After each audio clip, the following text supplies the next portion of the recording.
Olá, estudante! Aqui é o professor Romário, mais uma vez através da central do Enem, e hoje para conversar com vocês sobre a tripartição de poderes a partir de John Locke e de Charles Louis de Sercondant, ou Barão de Montesquieu.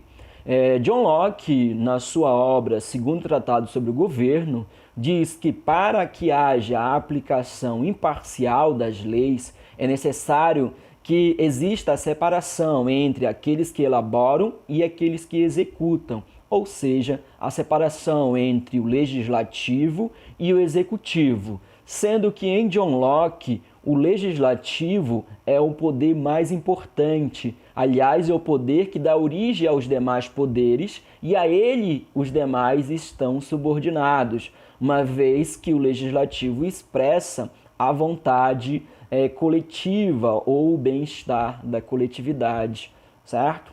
Ou seja, para John Locke é necessário que haja uma separação entre aqueles que elaboram e aqueles que executam a lei. Além disso, ele vai falar de um terceiro poder, que ele fala de federativo, que seria uma espécie de diplomata que estaria responsável pela aliança com os estrangeiros, as relações internacionais, digamos assim, sobre guerra e paz e tudo mais. Mas quem constrói de fato uma teoria mais popular sobre a tripartição dos poderes é o Montesquieu. Montesquieu, na sua obra Do Espírito das Leis, vai criar um sistema de divisão de poderes que seria responsável para evitar a proliferação do Estado absolutista. Lembrando que esta visão de tripartição tem como finalidade frear os poderes, ou seja, evitar que haja dentro dos governos alguém que se sinta no direito de oprimir os demais. E a opressão vem quando a ideia de elaborar as leis e de executar está unida em uma única pessoa. Então, para evitar os déspotas do tipo de Luís XIV, Montesquieu pensou então a tripartição de poderes, no qual os que fazem as leis, os que executam as resoluções públicas e aqueles que julgam os crimes e as demandas dos particulares. Isso seria o legislativo, o executivo e o judiciário. Lembrando que em Montesquieu esses poderes eles são rígidos, no sentido de que a função do legislativo é elaborar leis.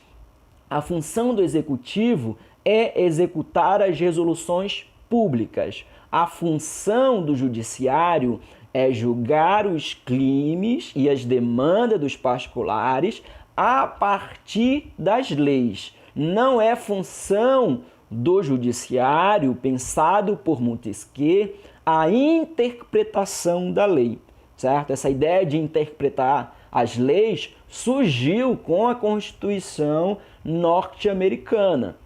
Inclusive, essa ideia de fiscalização também surgiu com a Constituição norte-americana, que passou a ser o grande parâmetro para as democracias contemporâneas, no que tange a tripartição dos poderes, principalmente pela ideia de freios e contrapesos, a ideia que um poder fiscaliza o outro para que não haja excesso dentro das atividades de cada poder, tá certo? E com isso há uma certa abundância de interferência do judiciário nos demais poderes, justamente porque ele ganhou a função de interpretar as leis, tá certo? Além de cuidar das relações entre os outros dois poderes, ok? Beleza? Tchau, tchau.